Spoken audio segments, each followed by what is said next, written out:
i7 ગુજરાતનો અવાજ। નમસ્કાર દર્શક મિત્રો, i7 ન્યૂઝ ગુજરાતીની સાથે હું છું આપની સાથે પાયલ બામભણિયા। તો જોઈએ આજના મહત્વના સમાચાર। આંકલાવ તાલુકાના કોસિન્દ્રામાં નુરાની ઈંટ ભઠ્ઠામાં ગંભીર ગેરરીતિઓનો ખુલાસો। આંકલાવ તાલુકાના કોસિન્દ્રા ગામે આવેલ નુરાની નામના ઈંટ ભઠ્ઠામાં ગંભીર અને ચોંકાવનારી ગેરરીતિઓ સામે આવી છે। ખેતીલાયક જમીનમાં બિનધાસ્ત રીતે આ ઈંટ ભઠ્ઠો ધમધમતો જોવા મળી રહ્યો છે, જ્યાં ભઠ્ઠાની ચીમનીમાંથી સતત ધુમાડો ઉગળતો રહે છે। મહત્વનો પ્રશ્ન એ છે કે ખેતીલાયક જમીનમાં ઈંટ ભઠ્ઠો ચલાવવાની પરમિશન કોણે અને કયા આધારે આપવામાં આવી? શું સંબંધિત વિભાગોની મંજૂરી વિના આ ભઠ્ઠો ચલાવવામાં આવી રહ્યો છે કે પછી નિયમોને નેવે મૂકી અને આંખ મીચિયાણું કરવામાં આવી રહ્યું છે?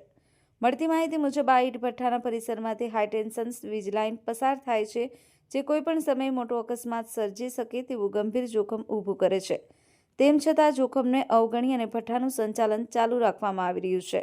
આ ઉપરાંત સૌથી વધુ ચોંકાવનારી બાબત એ છે કે અહીં 18 વર્ષથી નાની ઉંમરના બાળકો પાસેથી બાળમજૂરી કરવામાં આવી રહી હોવાનું પણ સામે આવ્યું છે।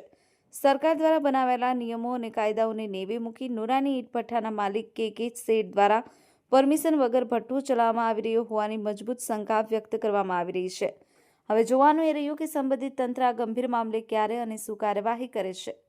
ઈંટ ભઠ્ઠામાં કામ કરતા મજૂરો સાથે સાથે 18 વર્ષથી ઓછી ઉંમરના બાળકો પાસેથી પણ મજૂરી કરવામાં આવી રહી હોવાના દ્રશ્યો સામે આવ્યા છે। આ દ્રશ્યો સ્પષ્ટ રીતે બાળમજૂરી થતી હોવાનું સંકેત આપે છે, જે કાયદાની ખુલ્લી અવગણના સમાન છે। નિયમ મુજબ ઈંટ ભઠ્ઠામાં કામ કરતા તમામ મજૂરોની આધાર કાર્ડની યાદી આંકલાવ પોલીસ સ્ટેશનમાં જમા કરાવી તેમની નોંધણી કરાવવી ફરજિયાત હોય છે। જોકે મળતી માહિતી અનુસાર ભઠ્ઠામાં કામ કરતા નાબાલિગ બાળકોના કોઈપણ આધાર કાર્ડ કે ઓળખના પુરાવા પોલીસ સ્ટેશનમાં જમા કરાવવામાં આવ્યા નથી, જે સમગ્ર મામલાને વધુ શંકાસ્પદ બનાવે છે। આ પરિસ્થિતિમાં મોટો પ્રશ્ન એ ઊભો થાય છે કે જો નોંધણી કરવામાં આવી નથી તો આ બાળકોને કામ પર રાખવાની મંજૂરી કોણે અને કયા આધારે આપી?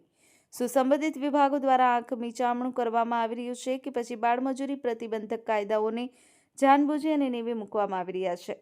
હવે આ સમગ્ર મામલો તંત્ર માટે ગંભીર તપાસનો વિષય બન્યો છે અને લોકોમાં માંગ ઉઠી રહી છે કે જવાબદાર સામે તાત્કાલિક કાયદેસરની કાર્યવાહી કરવામાં આવે। Narendra Sharma, i7 news Gujarati, Anand.